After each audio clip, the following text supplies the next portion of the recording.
Dr.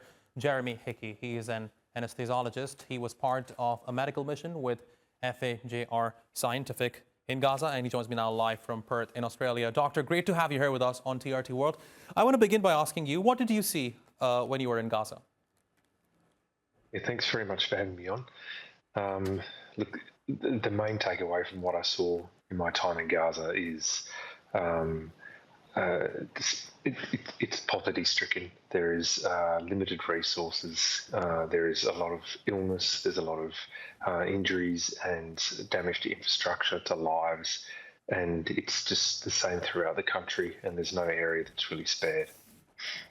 Right, and as I mentioned a few moments ago, there has been a rise in infections across the Gaza Strip, especially cases of hepatitis A. In fact, in some areas, polio cases have also been reported. What do you think is the main factor resulting in the rise of such cases? Yeah, I think the main factors would be that you've got overcrowding. Also, there's limited access to proper sewage management and waste management, which means that people are then sort of eating, drinking, and in and around sort of waste products. The ability to clean facilities as well is very difficult given the lack of resources to perform proper cleaning. And then you've got the sheer overcrowding means that as soon as infections start in one place, it's very easy for them to spread like wildfire throughout the communities.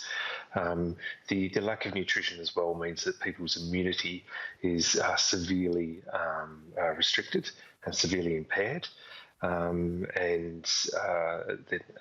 Add to that the unsanitary conditions. It's the perfect breeding ground for any bacteria or virus, and also the perfect breeding ground for multi-resistance organisms as well.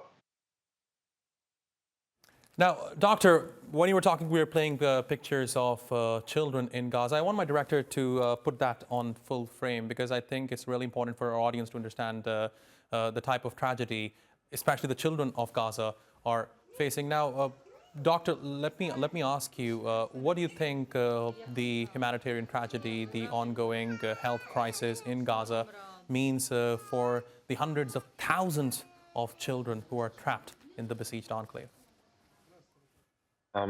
This is going to have huge impacts on their lives across many different levels. So firstly, there's the health implications. So these children don't have access to proper food and nutrition, so their growth is going to be restricted significantly. They're also missing out on a lot of schooling and basic education because of the disruption by the incursion. Which means that their education is slowed and therefore their mental development is impaired too. Then following that, you've got all the psychological and emotional sequelae of being faced with an ongoing genocide, which includes post-traumatic stress and ongoing sort of behavioural and coping issues in general. So across the board, the whole development, the biopsychosocial development, as we call it, is completely severely impaired. And then they've still got to deal with all the traumas of the fact that they've lost families, loved ones. Some have even lost limbs or are significantly impaired physically as a result of all of the wartime efforts. Dr. Hickey, the fact of the matter is ongoing Israeli attacks do not show any signs of stopping anytime soon. So if this continues for months to come, for years to come, what do you think Gaza's healthcare system is going to look like? Because, over the past few months, we have been hearing reports that Gaza's healthcare facilities, they are on the brink of collapse. But many who are in the besieged enclave, they tell us that it's not on the brink of collapse, it has already collapsed. What are you hearing from your sources?